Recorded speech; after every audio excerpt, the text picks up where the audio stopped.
Na nossa aula de hoje, a gente vai imaginar uma segunda situação hipotética para tentar entender um pouco mais a respeito da nossa contabilidade social, ok? Só respondendo uma questão importante que muitos alunos me escreveram pedindo, na realidade, o PDF das nossas aulas, eles já estarão disponíveis para vocês, tá? Nós já estamos enviando aí para a parte pedagógica do EVP, né? E todo esse material é o material de vocês para o seu acompanhamento, lembrando sempre que eu estou à disposição para qualquer tipo de dúvida através do nosso e-mail alexmendes@euvopassar.com.br, ok? Vamos lá então para o nosso quadro novamente? Acompanha comigo. Eu trago agora para vocês um outro quadro experimental de uma economia que nós estamos chamando de H, né? Você se recorda que nós começamos a entender essa situação na aula anterior? Então nós vamos imaginar agora uma economia H numa situação que nós vamos chamar genericamente de 2. Vamos para a primeira questão. A empresa do setor 1 produziu sementes no valor de 500 e vendeu-as à empresa do setor 2. A gente sabe que a empresa do setor 2 produziu trigo no valor de 1.500 e vendeu à empresa do setor 3 uma parcela equivalente a 1.000. Observe que nós estamos falando aqui da venda apenas de uma parcela, ficando, portanto, com uma quantidade de trigo no valor de 500. Imaginemos agora que a empresa do setor 3 produziu farinha de trigo no valor de 1.400 e vendeu-a à empresa do setor 4. Nós sabemos então que a empresa do setor 4 produziu pães no valor de 1.680 e vendeu-as aos consumidores finais. Quero te ressaltar que, na realidade, nós tivemos aqui uma modificação muito importante em relação à tabela anterior, que foi a manutenção de 500, tudo bem, pela empresa 2 em relação à empresa 3. Portanto, aqui nós temos uma acumulação que não foi comercializada. Bom, o que nós sabemos então?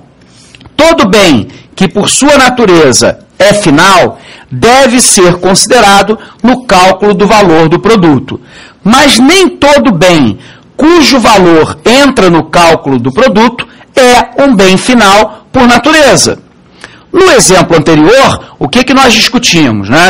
Que além de se contabilizar a produção final de bens, no nosso caso, no exemplo passado, a questão dos pães, deve ser somado o valor do estoque remanescente do trigo, que nós nos recordamos pelo exemplo anterior, que foi equivalente a 500. Ele não foi utilizado, uma vez que sua produção representou igualmente um dispêndio de recursos produtivos no período considerado. Então nós tivemos o dispêndio de recursos por um lado, mas não tivemos a realização da sua venda pelo outro lado.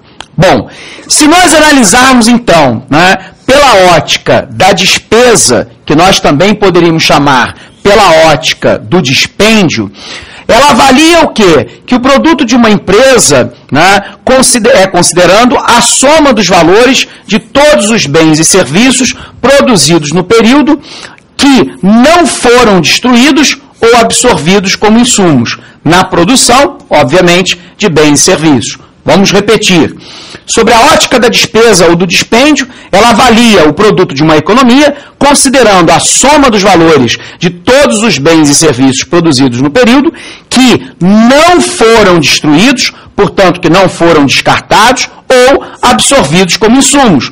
No caso do nosso exemplo, o que nós temos? Na realidade, a geração de farinha no valor de 500, que não foi descartada e que não foi absorvida na produção de bens e serviços. No caso aí, a venda para a produção de pães.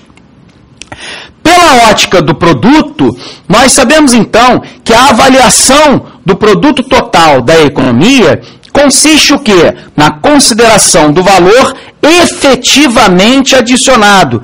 Muita atenção para isso aqui. O valor efetivamente adicionado pelo processo de produção em cada unidade produtiva. Bom, se assim é, vamos nos recordar então, Produto da economia H numa situação hipotética igual a 1. Então, nós sabemos que o produto ou valor adicionado do setor 1 será o quê? Primeiro, o produto ou valor adicionado do setor 2, ou seja, 1.500 menos, obviamente, né, os 500 que foi o produto, né, ou valor adicionado do setor 1. 1.000. Produto ou valor adicionado do setor 3, 2.500 menos 1.500 que foi adicionado pelo setor 2. Nós vimos isso aí, portanto, 600. Produto do setor 4, 2.520 menos 2.100, somatório dos intermediários anteriores, portanto, 420. Como produto total, valor adicionado total, nós teremos, então, 2.520. O que nós procedemos, então, na leitura dessa tabela? Que, na realidade, nós estamos considerando apenas o produto final adicionado e que, na realidade, nós não podemos considerar os adicionamentos intermediários, porque, senão, a contabilidade fica dupla. Falando de outra forma, o valor bruto da produção, VBP, é a soma do valor de cada um dos bens na economia. O valor adicionado será o valor que foi em cada etapa produtiva acrescida ou adicionada ao valor dos bens intermediários. Nós sabemos, então, que valor adicionado é igual a valor bruto da produção menos, então, o consumo de bens e serviços intermediários. Ok? Bom, se assim nós sabemos, né, nós podemos então analisar pela ótica da renda. Pela ótica da renda, nós podemos então avaliar o produto gerado pela economia num determinado período de tempo, considerando o montante total de remunerações pagas a todos os fatores de produção nesse período. Então, nós vamos poder observar que, pela ótica da renda, nós estamos, na realidade, tentando mensurar a remuneração dos fatores de produção. Fatores de produção, também conhecido como recursos produtivos. E aí, nós vamos, então, encarar a tabela 1.1, voltando àquela nossa economia, a economia H, numa situação 1. Então, vamos lá. Nós sabemos que, sob o ponto de vista da renda, o setor 1, né, pagou lá de salários 400 e de lucros foi equivalente a 100. O setor 2, nós tivemos salários pagos de 800 e os lucros igual a 200. No setor 3, 480 de salários, 120 de lucros.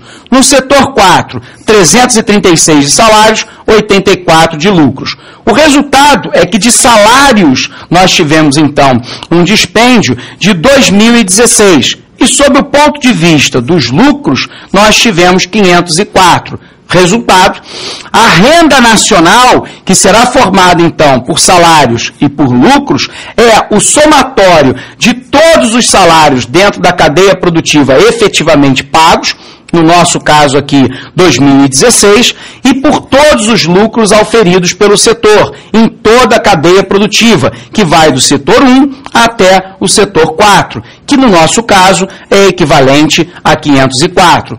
Logo, o somatório de 2016 com 504 forma, então, a nossa renda nacional, né, agora sob o ponto de vista, obviamente, da ótica da renda, de 2.520. Muito bem. Com isso, então, a gente começa a ter, na realidade, né, uma precisão de como que funciona, né, a nossa contabilidade nos mais diversos segmentos. Não se preocupe, né, se na realidade a velocidade com que nós estamos falando, de repente não é da sua compreensão. Nós vamos voltar intensamente a esse problema em vários outros momentos e, como eu disse a vocês, nós vamos lá ao final das nossas aulas fazer um grande resumão, né, para a gente tentar entender de maneira esquematizada sobre cada uma das óticas, sobre a ótica, por exemplo, da despesa, sobre a ótica, por exemplo, da renda, como que funciona a nossa contabilidade social. É nosso interesse também que a gente possa, né, nos próximos meses, trabalhar com você alguns exercícios. vamos propor isso, né, para a direção aqui do EVP, para que a gente possa, então, fazer uma série de exercícios e assim a gente possa, de alguma maneira, exemplificar na prática como é que essa contabilidade social, que não é complexa, embora, obviamente, tenha aí a necessidade de uma certa atenção, possa ficar muito claro para você na resolução das nossas provas, ok? Quero desejar, então, a todos vocês um forte abraço e até a aprovação.